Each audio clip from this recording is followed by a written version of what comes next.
Hello everyone, I'm WHAS 11 First Alert Storm Team Meteorologist Alden German with a video forecast update about our very wet weather that's on the way to the region. The current time is 3:25 p.m.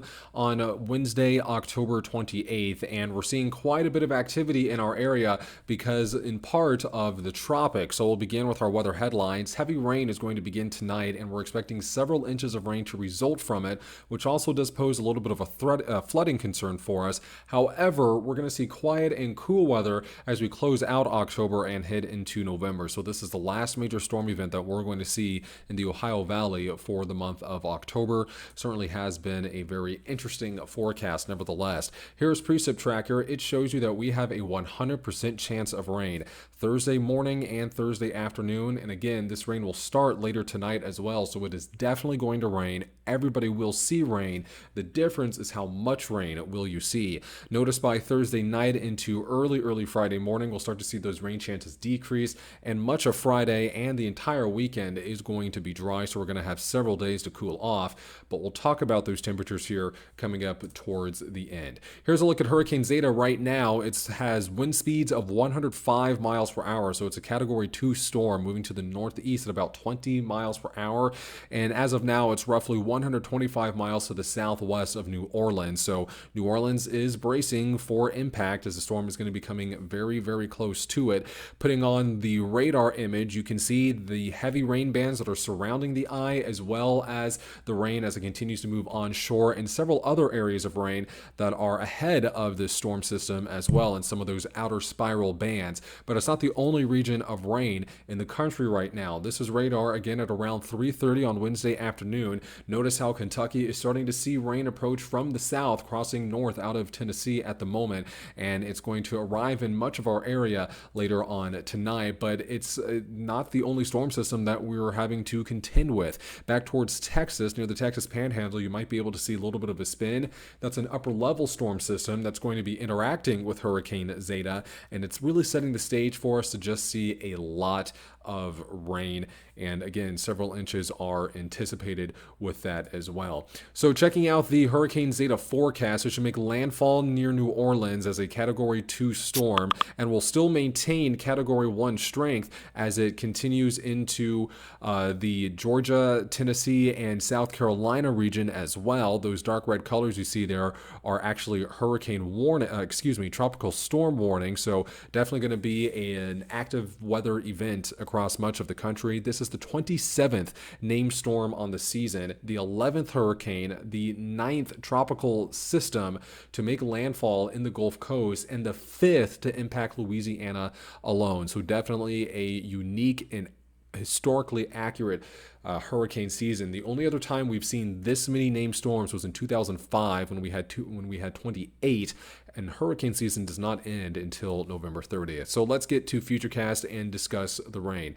We're dry for right now, but it is fairly cloudy. We saw a little bit of sunshine earlier. Notice by later this evening, we're starting to see some of those showers make their way north into the area and develop across the southern Indiana and north central Kentucky region. This is Wednesday at 9:30 this evening. Rain bands will continue to increase in intensity and in coverage by the middle of the night. Notice by 3 o'clock in the morning, we're seeing some pretty heavy areas of rain and widespread heavy areas of rain in southern Indiana and kind of right there along the Ohio River proper. So this is going to be the main region that should see the most amount of rain here. And notice how you see those bands of oranges and yellows just kind of center themselves in southern Indiana for the moment, but not seeing quite as much rain by tomorrow morning in parts of south central Kentucky. There might be a little bit of a dry slot that moves in that would temporarily shut off that rain, meaning not only drier conditions, but also less total rainfall.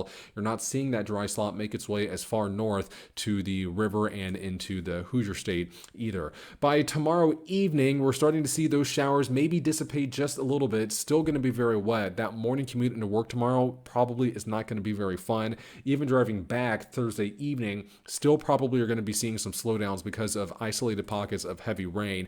Notice how those showers will continue into the night, and by midnight on Friday, still seeing some light showers work their way out of the area by this point, as Zeta will be well to the east and continuing to weaken. Friday morning, temperatures should be in the lower to middle 40s across the area. Cloudy. Clouds will try to break up heading into the afternoon, but look at our temperatures heading into Saturday morning in the 30s. So after we have this really big rain event, there's a chance we could see some patchy frost again in the region on Saturday morning, potentially Sunday morning, and then again on Monday morning as well. So let's check out how much rain we could potentially see. This is the latest forecast through Thursday night. Notice how we have a band of around 4 inches possible in the southern Indiana region around Jasper, Paoli, English, Salem. That bright purple color there, that is a 2-inch bullseye. Metro Louisville could see between 2 and 3 inches. And again, southern Indiana, anywhere between 3 and 4 inches is going to be possible. So that does pose a slight flooding risk.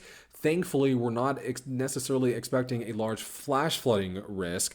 The ground is still somewhat dry, and this rain will be falling over a long period of time. Nevertheless, there is still a flood watch for southern Indiana until tomorrow at 2 p.m. Also, a flood watch for Kentucky counties that border the Ohio River until tomorrow at 2 p.m. as well. South of Metro Louisville, the flooding risk is not as great. Again, we just are not expecting quite as much rain to be falling. And in fact, I'll show you that rainfall map again just one more time. Around Bardstown, E-Town, Litchfield, Frankfort, maybe up to about 2 inches. Once you get down to Campbellsville and Columbia, 1.5 to 1.75 to 2 inches of rain will be possible. So certainly still a good amount of rain nevertheless. So here's the look at that flood watch one more time. And then temperatures are going to be fairly cool.